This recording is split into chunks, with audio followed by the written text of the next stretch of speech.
Hoje eu quero compartilhar com vocês uma palavra que Deus colocou no meu coração, tem colocado, é algo que a gente também tem falado lá com a igreja em Buenos Aires. Espero que essa noite o Espírito Santo possa impactar o seu coração e fazer algo novo aqui na nossa vida e na igreja. Amém? Vamos orar mais um pouquinho?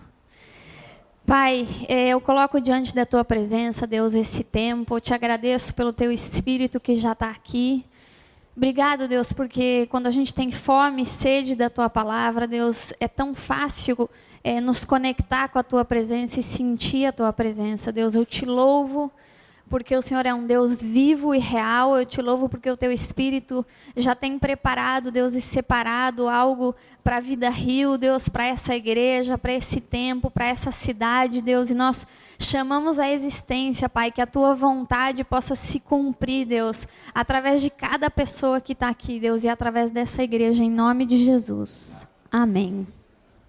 Sabem que eu hoje de manhã estava lembrando, quando eu morava em Curitiba, uma vez uma amiga minha me convidou para fazer uma aula de spinning.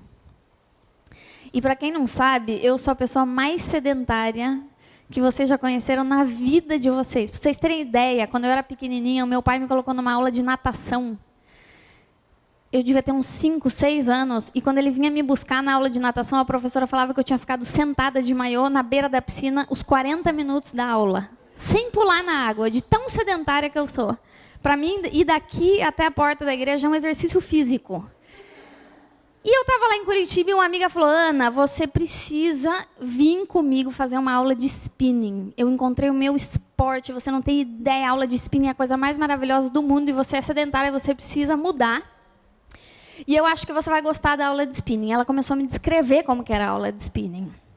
E ela falou: na academia, eles colocam uma música bem alta e uma música bem assim, tunt, tunt. Então, você entra, você já sente tipo, nossa, eu quero malhar. Eu pensei, eu não sinto, mas tá bom, continua. Ela falou, e tem uma professora que ela é animadíssima. Ela é animadíssima. E ela, ainda que você não esteja com vontade de fazer exercício físico, ela é tão animada e ela fala com você, você tem vontade de malhar. Você sobe na bicicleta, uma bicicletinha, ela falou. Ah, bicicletinha, você sobe na bicicletinha e quando você vê, passou 40 minutos de aula. E o spinning é maravilhoso, porque o spinning fortalece as pernas, ela falou para mim. Então, você vai ficar malhada, você vai ficar saudável, você vai deixar de ser sedentária e você vai gostar da academia. Eu assim, confesso para vocês que eu me ilusionei. Eu falei, poxa, quem sabe eu achei o meu esporte. Até comecei a pensar em comprar umas roupinhas fitness, que nem isso eu tinha. Vou comprar uma bermudinha de cotton, uma camisetinha, 3 vezes por semana, 40 minutos, aula de spinning. Ela falou, e o mais legal de tudo é que a aula experimental é grátis. Então, você vem comigo, porque ela já estava fazendo, você vem comigo na aula experimental, você não precisa pagar nada, e se você gostar, você se inscreve na academia. Falei, beleza, marcamos para outra semana. O dia que eu fui fazer a aula de spinning, só de colocar uma roupinha fitness, eu já me senti uma pessoa saudável. Porque era uma coisa que eu não fazia. Então, eu coloquei um tênis, coloquei uma calça, coloquei uma camisetinha, me olhei no espelho e falei, gente, eu acho que minha vida vai mudar hoje. Eu vou ser uma pessoa fitness. Entendeu? A bicicletinha, a aula, coisa. Fui entrando no clima. Eu estava disposta. E a gente foi, ela passou a me buscar de carro. E a gente foi para a academia. Subimos uma escada, chegamos no segundo andar, era só mulher. 20 bicicletas de spinning. Só mulher, todo mundo se cumprimentando, amigo. Eu falei, sabe quando você chega num lugar e você está disposto a fazer amizade porque você acha que você vai ficar lá pro resto da vida? E eu pensei, gente, aqui, daqui 5 anos eu tô com esse mesmo grupinho aqui, fazendo spinning. Então, gente, tudo bem e tal. Foi começar a aula, ligaram a música. Touch, touch, touch. E a professora, gente, ela, tipo assim, ela devia tomar Red Bull, porque a mulher, ela era animada. E ela falou, todo mundo sobe na bicicleta. Eu pensei, Tipo, o negócio vai entrando em você, mesmo que você não é uma pessoa de malhar, você se sente naquele... E eu subi na bicicletinha. Agora, eu vou explicar para vocês o que é o spinning. O spinning não é uma bicicletinha. O spinning é uma bicicleta que você faz sem o bumbum estar sentado no assento. Ou seja, você faz a bicicleta o tempo inteiro na perna. E existem níveis. Então, a pessoa ela pode fazer como se fosse uma subida do morro onde mora a Juliana, que a gente subiu ontem. Aquilo ela faz no nível da bicicleta. E a aula começa tranquila. Ela fala, todo mundo senta o bumbum no assento. Eu pensei, lógico, nós estamos fazendo bicicleta. E ela começa aquela, vamos lá, pedalando. Eu falei, olhei para minha amiga, tipo, gente, como que eu não descobri isso antes, entendeu? Estou na bicicleta. E aí deu 2 minutos, ela falou, agora todo mundo levanta o bumbum da bicicleta. E eu levantei. Gente, eu devo ter mexido músculos da minha coxa que nunca antes eu tinha usado. Porque quando você precisa pedalar uma bicicleta sem estar com o bumbum sentado, toda a força você faz nas coxas. E aí eu comecei a falar, não é muito legal o spinning. E deu uns 5 minutos, a aula era 40 minutos de spinning. Deu 5 minutos que eu estava pedalando, minha perna começou a tremer. Enquanto eu fazia. Porque o músculo não tinha força. E eu olhava para as pessoas do lado para ver se estava acontecendo com mais alguém. E não estava. Estava todo mundo... Naquele eu pensei, as pessoas gostam disso. Claramente, as pessoas ao meu redor gostam disso. E eu falei, ninguém vai ver, são 20 bicicletas, eu vou dar aquela sentadinha, e eu vou dar um migué, e eu vou pedalar com o bumbum sentado. Eu dei aquela sentadinha e continuei pedalando. E a professora falava, levanta esse bumbum da bicicleta. Eu falava, levanta. Ela vê. Além de tudo, ela é animada, ela tá uma Red Bull e ela vê tudo que você faz. Gente, deu 10 minutos de spinning. Eu comecei a dizer, alguém pode desligar a música? Música muito alta, gente, esse ambiente estressa, gente. A gente chega do trabalho e fica assim, na cabeça, começou a me irritar a música. E eu lá, né, olhava para minha amiga e minha amiga, tipo, eu falei, aí, mais ou menos. E a mulher gritava, a professora animada, lá passando, eu pensei, gente, essa mulher não vai ficar quieta. Gente, ela fala a aula inteira, alguém desliga essa mulher da tomada. Vamos agora, entendeu? Fazer uma relaxação, um movimento... Entendeu? Respirar, relaxamento é aqui. Eu estou falando espanhol? Relaxação seria. Falei, cara, vamos pegar aquele colchonete. Quando que é a parte do colchonete? Que a gente vai... Inspira, entendeu? Eu estava querendo chegar nessa parte, não chegava. E eu comecei aquele ambiente que falei, nossa... Eu olhei para o lado e pensei, gente, as pessoas pagam para vir fazer essa aula. Tipo, elas pagam todo mês, elas estão aqui, não pode ser. E, gente, começou a me dar um negócio com esse negócio do spinning. Eu falei, não tem sentido uma pessoa entrar numa academia com uma música alta, com uma mulher gritando e ficar com a perna tremendo fazendo exercício. Deu 15 minutos, eu levantei da bicicleta, fui para o fundo da sala, peguei uma água. Falei, amiga, continua você. Tomei água, sentei no fundo da sala e esperei terminar os 40 minutos. Quando minha amiga terminou a aula, a gente entrou no carro.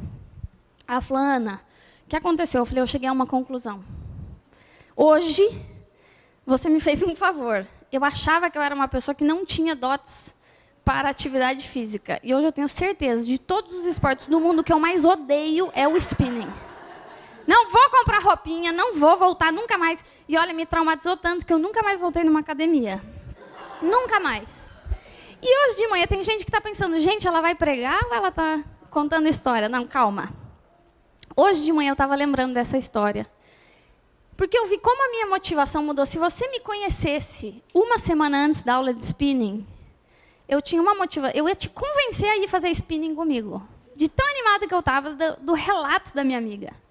E se você me conhecesse uma semana depois da minha experiência do spinning, eu ia te convencer a nunca mais na sua vida você entrar numa classe de spinning. E o que mudou, a minha motivação anterior e a minha motivação posterior a essa experiência, foi a má experiência que eu tive no spinning. E hoje de manhã eu estava pensando como muitas vezes isso acontece na nossa vida cristã, com a nossa disposição de compartilhar o evangelho com os não cristãos. Quando a gente conhece Jesus e a gente se converte, a gente diz, cara, foi tão bom o que Deus fez na minha vida. Deus me curou, me limpou, me transformou, tirou o peso do meu passado, a culpa. Está mudando o meu caráter, restaurando minha família. Eu preciso falar disso para as pessoas que não conhecem Jesus. Eu preciso sentar com meu pai, com a minha mãe, com meus irmãos. A gente tem um menino lá na igreja de Buenos Aires, que alguns daqui conhecem, que é o Camilo. E o Camilo, quando conheceu Jesus, quando ele se converteu de verdade, a gente fala para ele que ele teve a primeira conversão e dele teve a conversão verdadeira. Ele sentou com a gente, eu lembro quando ele foi voltar para a Colômbia, que é o país dele, nas férias, ele sentou com a gente e falou, dessa vez eu vou voltar para a Colômbia e eu estou decidido que eu vou sentar com meu pai, com a minha mãe, com meu irmão e com os meus melhores amigos da Colômbia e eu vou pregar o evangelho para eles. Porque eu não posso viver e conhecer tudo que Deus está fazendo na minha vida e não compartilhar isso com as pessoas que não conhecem Jesus. E todos nós começamos assim, a nossa vida com Deus. A gente começou dizendo, todo mundo que eu conheço, puxa, meus amigos do passado, que me conheceram bem doidona ou bem doidão, eu preciso falar para eles que minha vida mudou e que eu conheci Jesus. Meus vizinhos, meus parentes, meus amigos do trabalho, e a gente tem essa motivação de falar de Jesus. E aí algo acontece. Na verdade, duas coisas acontecem. Uma é o tempo, que a gente vai passando o tempo com Deus, tempo com Deus, tempo com Deus, e a gente começa a ficar desmotivado, porque a gente não quer mais nem estar num ambiente não cristão. Você fala, gente, eu amo tanto a Deus, eu quero estar com gente que ama a Deus também. Eu quero sair jantar e fazer programa e ter amigos que conhecem a Deus. Estou cansado do povo do mundo, gente. O povo do mundo só fala... Entendeu? Só fala palavrão, só fala de coisa ruim. Eu não quero nem me misturar mais com as coisas do mundo. Isso acontece com a nossa vida cristã e a gente começa a estar desmotivado. A gente tem uma motivação contrária do começo. A gente não quer mais estar com um não crente. E também passa o tempo. E o tempo faz com que a gente esqueça esse primeiro amor e essa primeira experiência que a gente teve com Deus. E a gente começa a deixar o perdido, o não cristão, tipo assim, nas mãos de Deus, entendeu? Eu tenho uma amiga que fala, eu prego de Jesus para a pessoa uma vez. A pessoa não quis que vá para o inferno. Ela fala para mim, estou cansada disso. E a gente às vezes tem essa atitude, a gente fala... Tem um versículo na Bíblia, em Provérbios 19, que diz o seguinte, o homem insensato destrói a sua própria vida com as suas escolhas e depois joga a culpa em Deus. E a gente cansa de ver as pessoas fazerem isso no mundo. Você fala, eu tenho um amigo, ele destruiu o casamento dele, a família dele, a vida financeira dele, a vida profissional dele, os relacionamentos dele, tudo. E quando eu fui falar para ele de Jesus, cara, mas Deus te ama e Ele quer te tirar dessa situação. O cara olhou para mim e falou, e se Deus me ama, como é que a minha vida está destruída? Você fala, vai olhar no espelho, vai... A pessoa fez tudo errado e quando ela colheu o fruto, ela falou, Deus não me ama, não prego mais também. E a gente vai tendo essa experiência, às vezes, de falar de Jesus para um não cristão e que essa pessoa rejeite o evangelho e a gente não quer mais falar de Jesus para o não crente. E hoje eu estava lembrando da experiência do spinning, eu falei, a gente fica traumatizado igual e toda aquela empolgação que a gente tinha quando conheceu Jesus do primeiro amor, de compartilhar o evangelho com um não cristão, vira o contrário. A gente fala, gente, eu estou cansado de não crente, eu estou cansado das pessoas que fazem escolhas erradas. E a nossa misericórdia, a nossa compaixão pelo não cristão vai acabando. E sabem que quando Deus chamou a gente para Buenos Aires, os nossos olhos e os nossos corações se abriram muito para a realidade das grandes cidades, né? Então, o Rio de Janeiro, como Buenos Aires, é uma grande cidade, é uma grande metrópole. E essas grandes cidades estão cheias de pessoas que não conhecem Jesus. E a gente, às vezes, cansa mais ou encontra mais resistência num ambiente assim, porque nas grandes cidades as pessoas estão perdidas em muitas crenças. Então, tem o cara que acredita na meditação, na yoga, no horóscopo, no espiritismo, no candomblé. É tanta coisa misturada.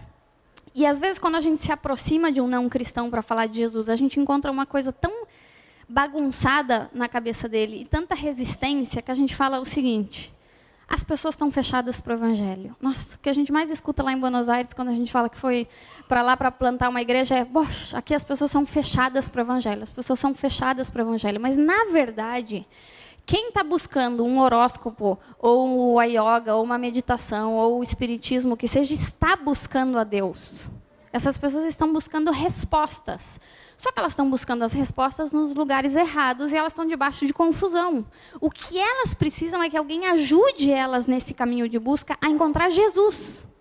Então, eu sempre falo, não As pessoas nas grandes cidades, elas não são fechadas para o evangelho. Elas estão buscando freneticamente alguma coisa que ajude elas a entender a vida e que ajude elas a entender a Deus. E nós precisamos descobrir uma maneira de apresentar Jesus para essas pessoas, para que elas voltem os olhos delas para Jesus. Então, o que eu queria compartilhar com vocês hoje, que eu dei o título dessa mensagem, é Uma Revolução na Cidade. Ou, vamos falar para cá, Uma Revolução no Rio de Janeiro. E eu queria compartilhar com vocês que vai acontecer uma revolução no Rio, vai acontecer um avivamento no Rio, quando a gente voltar a compartilhar o evangelho com os não cristãos. Não acontece um avivamento e uma revolução quando vem um ministério de fora e faz uma cruzada evangelística e vem 50 mil pessoas num estádio e escutam o evangelho. E a gente fala, uau, agora a cidade foi chacoalhada. Não. Acontece uma revolução quando cada cristão, quando cada pessoa aqui de dentro da Vida Rio, pegar o círculo de relacionamentos que tem de pessoas que não conhecem a Jesus e começar a compartilhar o evangelho com essas pessoas. E essas pessoas vão conhecer Jesus, elas vão se voltar a Jesus. E aí sim o Rio de Janeiro, assim como Buenos Aires, são cidades que vão ser revolucionadas pelo amor de Deus. Você crê nisso? E tem um cara na Bíblia que eu gosto muito de estudar a história dele, porque me consola muito, que ele teve essa mudança de motivação muito brusca na vida dele, de chegar ao ponto de não querer compartilhar a palavra de Deus com os não cristãos, de tão cansado que ele estava do pecado do povo. E esse cara é Jonas. Então, se você está com a Bíblia e quiser abrir comigo, eu queria ler Jonas capítulo 3, o versículo 2 ao 4. Vocês conhecem a história de Jonas. Deus chama Jonas para ir para Nínive, que era uma cidade que estava em muito pecado. E Deus já tinha se cansado do pecado de Nínive. E a mensagem que Deus fala para Jonas pregar em Nínive não era uma mensagem de salvação. Era uma mensagem de destruição. Então Deus se cansou de dar chances para que as pessoas de Nínive se arrependessem. E Deus fala, Jonas, eu preciso que você vá para Nínive e que você anuncie que eu vou destruir a cidade por causa do pecado deles. Mas Jonas estava tão cansado do pecado das pessoas, e ele estava tão sem compaixão, que ele falou, eu não quero ir, porque vai que as pessoas se arrependem, e se elas se arrependerem, elas se voltam para Deus, e Deus, eu sei que é um Deus misericordioso, ele vai perdoar o pecado deles de novo, e ele vai restaurar a cidade, e eu não quero isso. Então, Jonas foge do chamado que Deus deu para ele.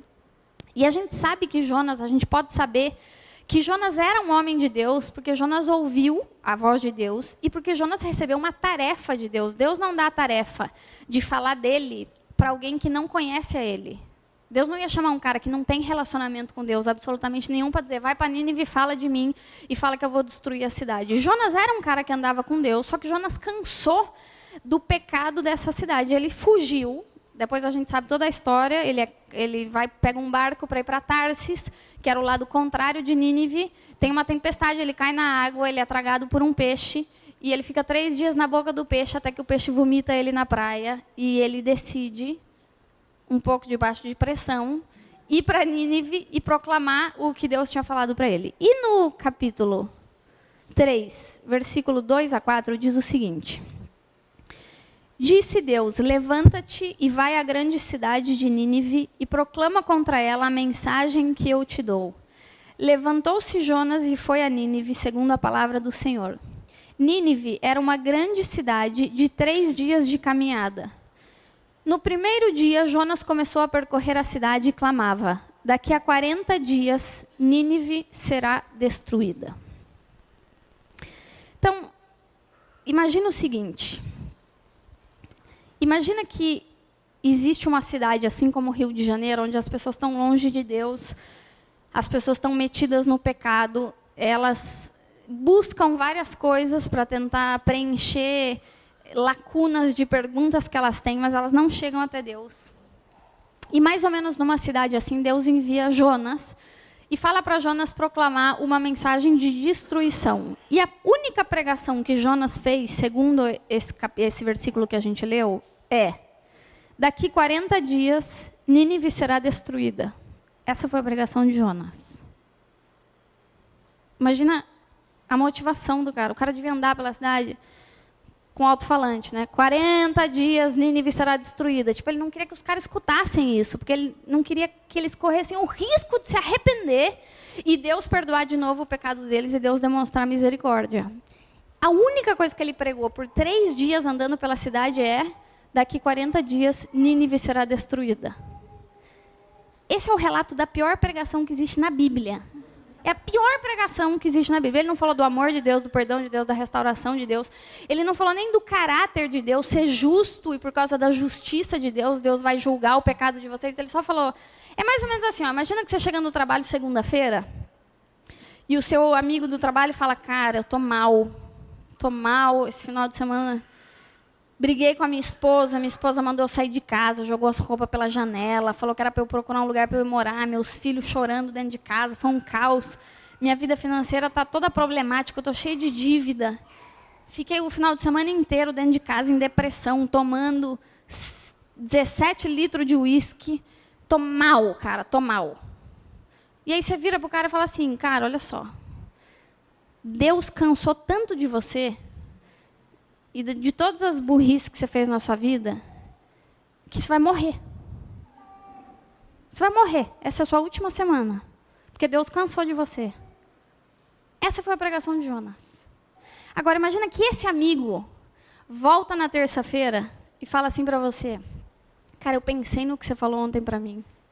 Eu voltei no carro do trabalho pensando isso, que Deus ele cansou, o que fez todo sentido na minha cabeça. Então, eu entrei na minha casa, fechei a porta, ajoelhei, coloquei a cara no chão e comecei a pedir perdão para Deus por todas as coisas que eu tinha feito durante a minha vida e que tinham irritado a Deus, que é o meu pecado. E cada vez que eu pedia perdão por uma coisa, vinha mais uma coisa na minha cabeça que eu fiz.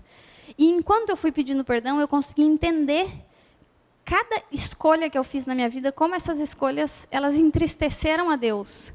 E eu fiquei 2h30 no chão me arrependendo dos meus pecados e confessando diante de Deus. E eu lembrei que teve uma vez, há uns anos atrás, quando você era mais amoroso, que você falou para mim que tinha um versículo na Bíblia que dizia que Deus amou tanto o mundo que ele enviou Jesus. Eu me lembrei de alguma coisa assim. E eu falei, Deus, se você mandou Jesus para a terra, me perdoa.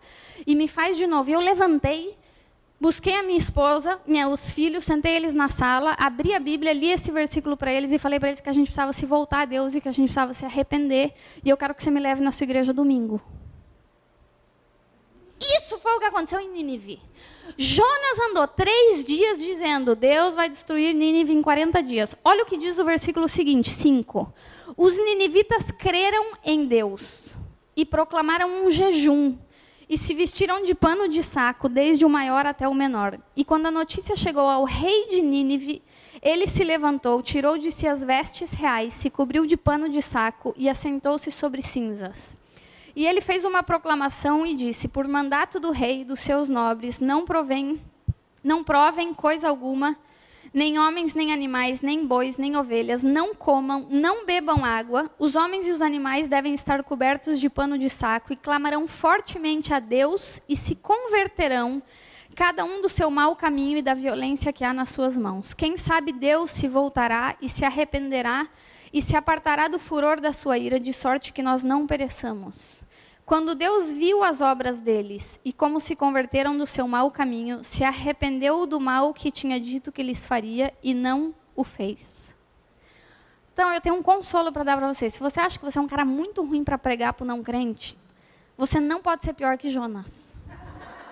Gente, você não pode ser pior que Jonas. Ainda assim que você convida seu amigo não crente para vir jantar na sua casa, e no meio do jantar ele fala, cara, e como que vai lá aquele negócio lá da sua fé, lá da sua igreja? E você fala, cara, Jesus vai voltar, entendeu? Ele vai julgar o mundo, você precisa se arrepender. E depois você fala, nossa, meu Deus, o que eu falei? Não é pior que Jonas, não é. Jonas, ele fez a pior pregação que existe na Bíblia, ele não tinha motivação, ele não tinha compaixão, e a única coisa que ele falou é, Deus vai destruir vocês. E sabe o que aconteceu? O Espírito Santo pegou o testemunho da boca de Jonas, que é a única coisa que Deus precisa para trazer salvação à vida de alguém, e fez esse testemunho dentro do coração das pessoas dar fruto de arrependimento. Então, hoje eu estou aqui para falar uma coisa para você. A salvação do Rio de Janeiro, a salvação dos seus familiares, a salvação dos seus amigos, dos seus conhecidos, não depende da qualidade da sua pregação. A salvação dessa cidade depende do seu testemunho somado à ação do Espírito Santo. Se o Espírito Santo tomar o testemunho da sua boca, ele pode transformar esse testemunho em fruto de arrependimento no coração das pessoas. E isso é o que a gente não entende, e a gente tem medo de pregar para o não cristão, porque a gente pensa que a gente precisa saber pregar. Por onde eu começo? O que eu falo? Mas eu falo do amor de Deus ou eu falo do juízo de Deus? Eu falo de Jesus, eu vou no problema do cara, eu falo, esse cara é muito ateu, esse cara é muito fechado, esse cara tira sarro das coisas da igreja. Você só testemunhe. Sempre lembra de Jonas. Quando você começar a falar para alguém, fala, eu não posso sair pior do que foi em Nínive. E o Espírito Santo vai pegar esse testemunho e transformar no coração das pessoas em fruto de arrependimento, e a gente vai ver salvação. Agora, o Espírito Santo não... Poder ele pode, mas o Espírito Santo não age trazendo salvação sobre a vida das pessoas sem testemunho.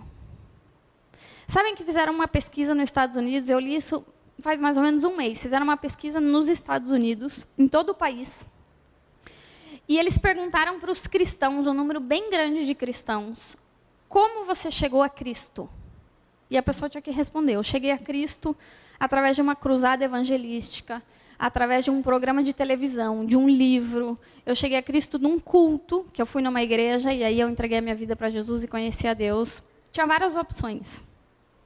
Mais de 80% dos cristãos dos Estados Unidos que responderam a essa pesquisa chegaram a Cristo por causa de um testemunho de um familiar ou amigo. Mais de 80% dos cristãos se converteram por causa do testemunho de um familiar ou amigo. Pode até ser que essa pessoa foi num culto, depois entregou a vida para Jesus, ou foi numa cruzada, ou assistiu um programa de TV, ou leu um livro, mas o que levou ela à fé foi o testemunho de um amigo ou de um familiar.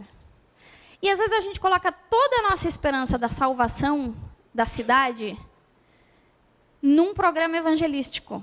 A gente fala, nossa, se viesse lá na Argentina, a gente tem o Carlos Anacondia. Não sei quantos de vocês já ouviram falar nele, ele é um evangelista. Esse cara, há 50 anos, que ele é um avivalista na Argentina, ele marcava reuniões em estádios. 100.000 pessoas entregavam a vida para Jesus numa noite. E às vezes a gente coloca a nossa esperança da salvação do mundo num ministério assim. A gente fala, puxa, se tivesse uma coisa que pegasse um alto-falante, fosse para a rua e falasse de Jesus, isso me chamou a atenção nessa pesquisa, menos de 1% das pessoas que responderam à pesquisa conheceram a Jesus através de um programa de televisão. Eu achava que muito mais. Às vezes a gente vê programas de televisão lá nos Estados Unidos, tem programas de televisão super fortes, cristãos, que pregam o evangelho, e menos de 1% falou que chegou através de um programa de televisão. E mais de 80% chegou através do testemunho de um familiar e de um amigo. E a cultura aqui, por exemplo, do Rio, que é a mesma cultura de Buenos Aires, no sentido de ser uma grande metrópole, é uma cultura que as pessoas confiam em quem elas são amigos ou família.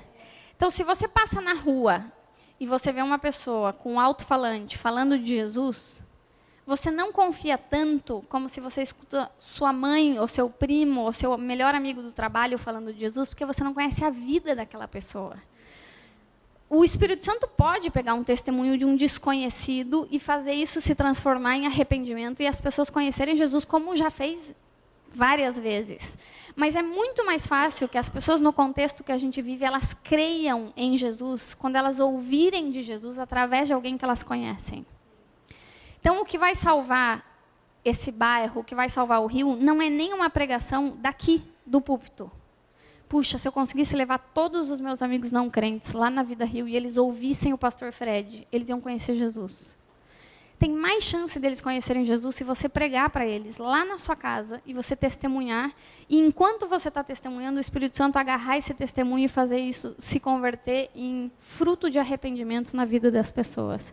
Isso é um desafio para nós. Não estou contando isso para vocês porque a gente tira isso de letra. Isso é um grande desafio para nós. E é um desafio para vocês também, mas eu sinto que o Espírito Santo está nos despertando como igreja a gente proclamar o Evangelho para o não cristão. Porque é mais fácil, às vezes, a gente convidar... Eu, pelo menos, acho mais fácil convidar um amigo crente, bem crente, para vir jantar na minha casa e ficar até as 5 da manhã falando do Espírito Santo. Não, porque aquela vez que eu tive com o Espírito Santo, e ele conta as experiências dele, eu conto as minhas. Mas é desconfortável para a gente chamar um amigo, por exemplo, lá da nossa adolescência, que nos conheceu antes da gente ter uma experiência com Jesus, e falar, cara, vem jantar na minha casa. E quando o cara está lá, fala, eu quero te contar o que aconteceu com a minha vida desde que você me conheceu até hoje. E a gente testemunhar de Jesus. Mas isso é o que o Espírito Santo precisa para entrar nos corações das pessoas. E, sabem, a gente tem aprendido a usar toda e qualquer conversa possível para falar de Jesus para as pessoas. E isso vai ficando cada vez mais natural, né? Há uns meses atrás, o Rodolfo conheceu o guardinha da guarita da esquina da nossa casa. Lá no bairro que a gente morava, tinha, cada 5 quadras, tinha uma guarita e tinha um guardinha. O cara fica o dia inteiro dentro daquela guarita. Então, a gente começou a ficar conhecido nele, né? Porque você passa, tudo bom, tudo bom. Aí você para ali o carro na esquina e fala, cara, é tranquilo deixar o carro aqui, né? Pô, não. Porque lá em Buenos Aires a coisa é, você tem que fazer, se você antes falar com a pessoa de Jesus, antes de 5 vezes que você encontrou ela vai desconfiar de você. Então, a gente faz aquele processo. E o Rodolfo passava sempre na esquina e falava, pô, quanto tempo que você trabalha aí? O que você faz aqui? Até que um dia, ele parou para conversar um pouquinho mais e falou, e você, antes de trabalhar aqui, você fazia o quê? Eu trabalhava como policial. Policial na rua? Policial me chamavam quando estava tendo assalto e tal. Cara, você não tinha medo de trabalhar com isso? Sim, eu tinha, mas depois você vai acostumando. Levei tiro aqui. O cara começou a contar da vida dele. E o Rodolfo falou, cara, você não tinha medo de morrer? Trabalhando assim com... Você sabe que você pode sair um dia e que te chamem, e você vai num assalto e o cara atira em você e você morre. Cara, dá, né, medo, mas é que depois você meio que esse é o seu trabalho, assim. E quando você voltava para casa num dia desse que você tomou um tiro, o que você pensava? Cara, você pensa, né, tipo, podia ter morrido. Daí o Rodolfo falou para ele, e se você morrer, o que você acha que acontece com você? Cara, eu não sei, né? Quem é que sabe? Você, se você morrer, você acha que acontece o quê? Ele falou, era tudo que eu queria que você me perguntasse. Dei toda essa volta só para você me fazer essa pergunta. Ele falou, cara, vou te contar o que eu acho se eu morrer. O que eu acho que acontece comigo se eu morrer? E ele pregou o evangelho para o cara. Eu falei, eu acredito em Jesus. Vou te contar o que eu acredito. A Bíblia diz, evangelizou, o cara voltou para casa e falou, puxa, estou tão feliz. Comecei a falar com o cara do trabalho dele, dos tiros que ele tomava, o que ele achava que ia acontecer se ele morresse, e preguei o evangelho. E às vezes a gente fica com essa ideia, igualzinho, gente, a minha experiência com o spinning. Foi uma vez que você falou de Jesus para um familiar ou para um amigo e a pessoa rejeitou essa palavra, você fala, olha só, meu tempo de misericórdia acabou. Nessa hora a gente fica bíblico, a gente fala, a Bíblia diz, não atire pérolas aos porcos. O evangelho é o tesouro, os porcos são essas pessoas que não querem ouvir Jesus, e eu não vou ficar dando o evangelho para quem não quer Jesus. Jesus é precioso demais para eu ficar tirando para essas pessoas que não querem saber dele. Então eu sou bíblica, a Bíblia diz que a ira do Senhor virá, e ela já veio sobre mim. Então assim, eu estou no tempo de ira com as pessoas que não conhecem Jesus. E o que Deus quer fazer é ajudar a gente a entender, através dessa história de Jonas, que a única coisa que ele precisa para operar salvação nessa cidade é um testemunho. É alguém que se levante e diga, eu vou falar de Jesus para as pessoas que eu conheço. Não precisa falar para o mundo inteiro. Porque daí você escuta essa palavra e você fala, meu Deus, amanhã eu preciso estar na praça evangelizando 785 pessoas. Não precisa, você precisa sim falar de Jesus para as pessoas que estão no seu contexto. Seus amigos, os seus familiares, os seus vizinhos, as pessoas do seu trabalho, da sua faculdade, para essas pessoas. Você tem uma tarefa como cristão. A Bíblia diz que a última comissão que Jesus deixou para a gente como igreja é ide por todo mundo e pregai o evangelho. Não diz convertam as pessoas, diz preguem o evangelho. O resto ele vai fazer, mas ele faz através de um testemunho. Vamos ler comigo Lucas 8, versículo 12. Guarda lá a história de Jonas, que depois eu quero voltar, mas vamos para Lucas 8, 12. Essa é uma parábola bem conhecida. E ela também vai ajudar a gente a entender o nosso papel com esse chamado de Deus para a gente compartilhar o evangelho com um não cristão.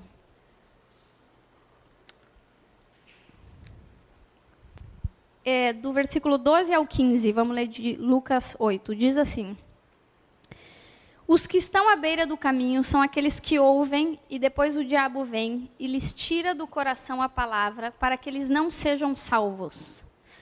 Os que estão sobre a pedra são os que, ouvindo a palavra, a recebem com alegria, mas como não têm raiz, apenas creem por algum tempo e na hora da provação se desviam. A que caiu entre os espinhos são os que ouviram e, com o passar dos dias, são sufocados com as preocupações e riquezas da vida, e os seus frutos não amadurecem. Mas a que caiu em boa terra são os que, ouvindo a palavra, a retêm com um coração honesto e bom e dão fruto com perseverança. A Bíblia aqui está falando sobre a parábola do semeador. Então, ela diz que o semeador saiu com sementes, e que parte dessa semente caiu entre as pedras, parte entre os espinhos, parte no caminho e parte caiu na terra boa. E eu vejo que a nossa frustração como cristãos, muitas vezes, em evangelizar ou falar do evangelho para o não cristão, é um medo que a gente tem, é que essa palavra vai ser rejeitada. E a gente toma a rejeição da pessoa ao evangelho como uma rejeição a nós. E você tenta, você evangeliza um amigo, ele não quer. Você evangeliza 2, não quer. Você evangeliza 5, não quer. Você fala a mesma coisa que eu falei depois da aula de spinning. Eu não sou uma pessoa evangelista. Eu não tenho o dom de evangelismo. Eu não sou bom para pregar. Eu já tinha esse sentimento, mas agora, depois que eu evangelizei 5 amigos, eu estou seguro. Eu não sou um cara bom para ganhar as pessoas para Jesus.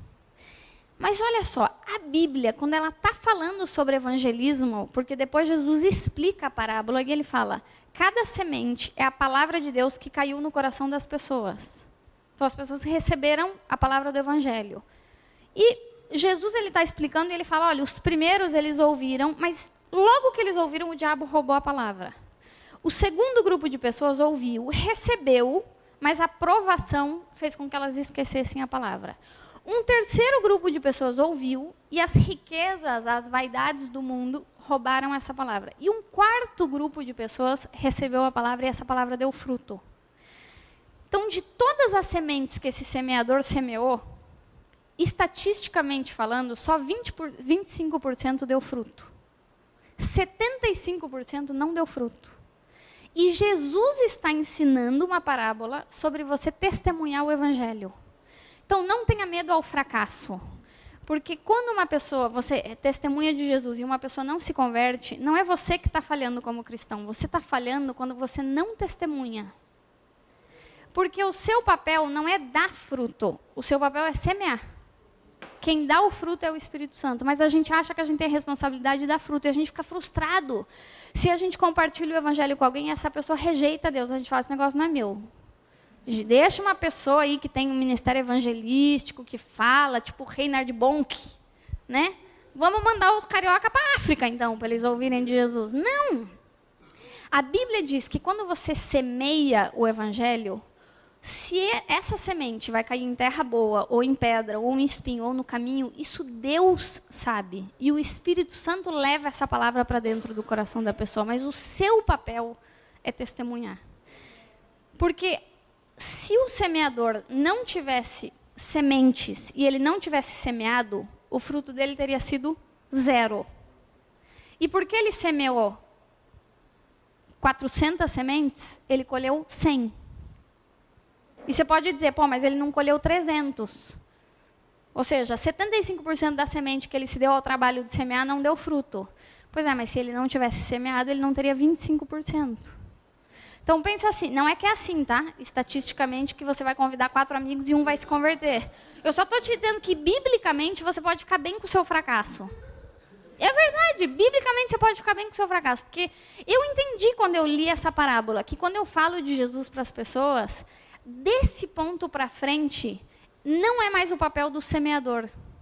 Porque o semeador, ele não é responsável pela terra, ele é responsável pela semeadura. E eu entendi isso foi libertador para mim. Eu peguei todo mundo do meu trabalho, eu fiz uma listinha e eu falei, eu tenho que ir um por um. quantas dessas pessoas vão vir para a igreja, quantas vão aceitar Jesus, quantas vão receber, é entre elas e Deus. Agora, se eu sair dessa empresa e essas pessoas não tiverem ouvido o evangelho, eu falhei como semeadora.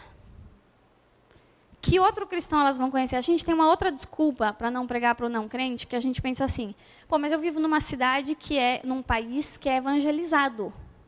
As pessoas têm acesso ao evangelho. Essa pessoa que trabalha comigo, se ela chegar em casa à noite e ligar a televisão, ela pode ouvir um programa cristão e ela pode ser evangelizada. Ela pode ligar a rádio e ela pode ouvir falar de Jesus. Então, não é que necessariamente eu preciso falar de Jesus para ela. Mas isso é um engano. Porque, como eu falei para vocês, as pessoas estão buscando a Jesus, elas estão buscando a verdade e elas não sabem onde encontrar. Se fosse fácil assim, as pessoas estavam caminhando até o evangelho. Elas precisam de alguém que se dispõe a dizer, eu vou te mostrar o caminho até Jesus, até a verdade. E a mesma coisa que Jesus fez na minha vida, ele pode fazer na sua vida. E esse é o papel do semeador. Isso para mim isso a gente tem ensinado na igreja.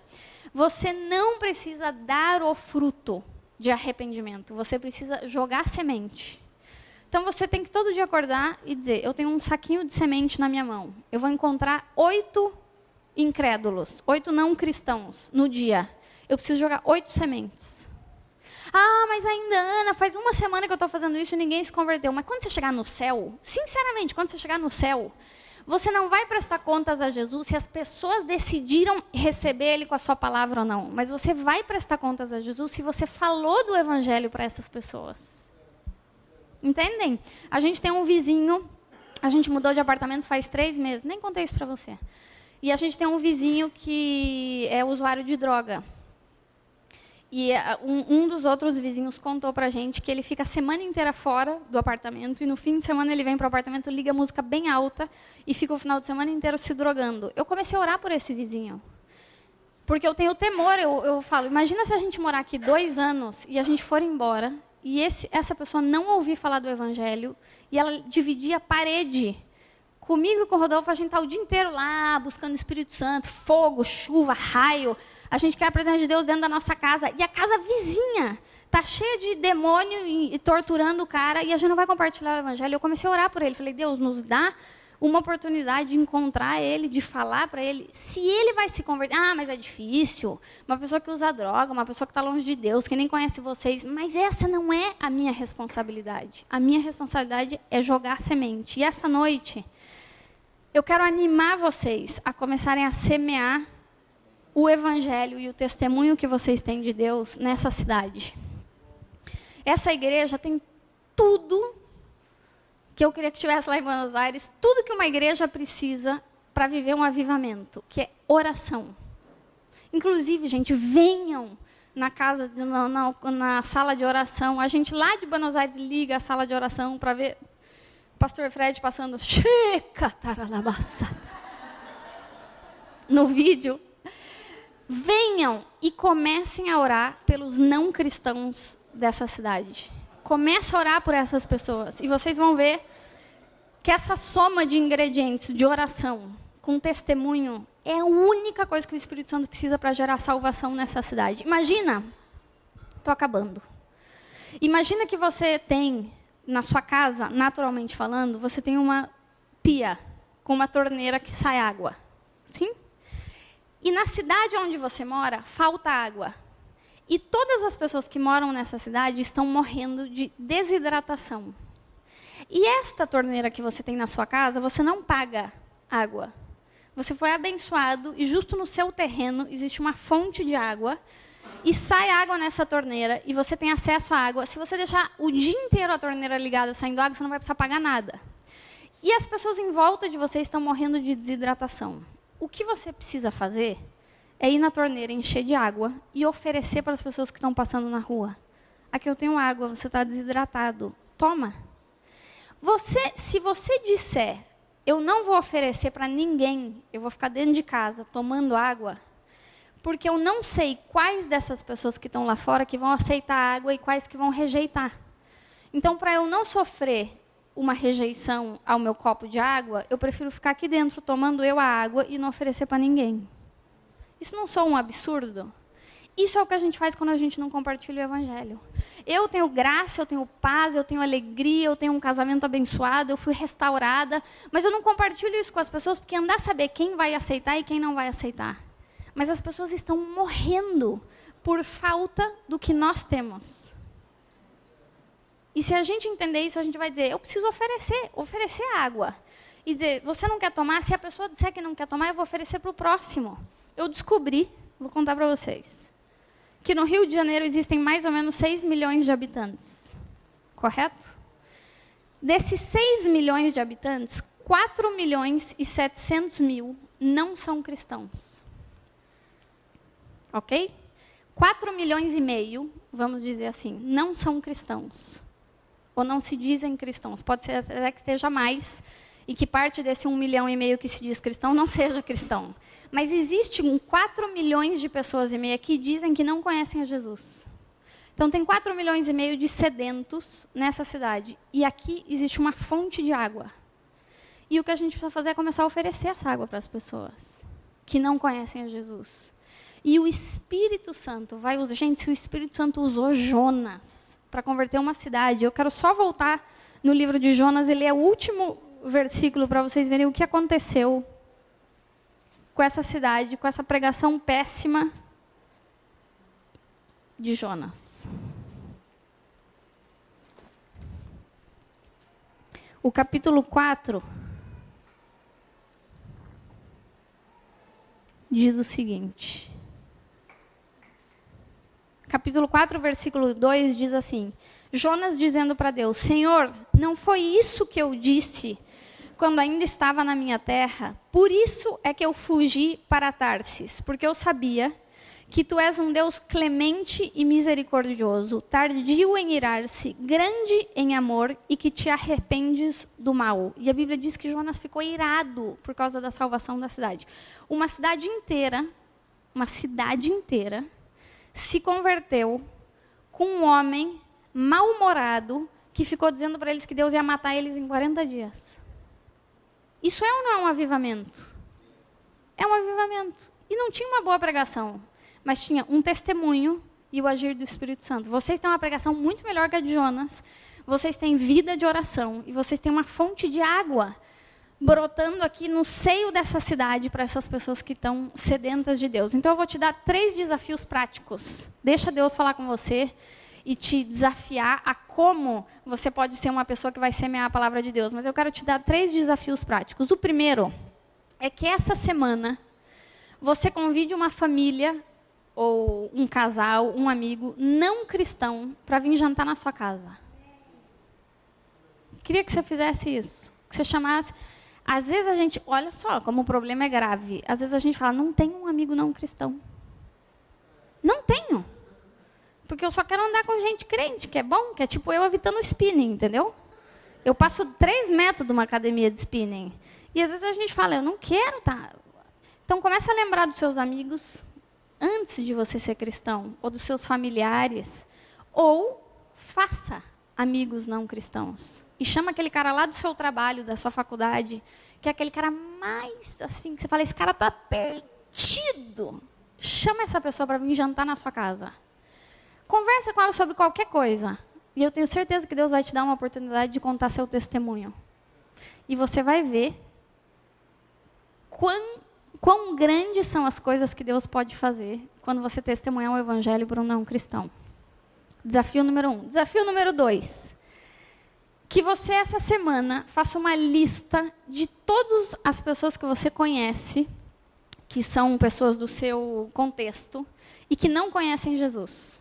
Pode ser familiares, amigos, pessoas da faculdade, do trabalho, ex-amigos, aqueles amigos que você levava para bagunça e que depois você conheceu Jesus e você precisou deixar essa bagunça. Esse pessoal, tem gente que ainda não conheceu Jesus e não ouviu falar do Evangelho. Faz uma lista com esses nomes e começa a orar por eles.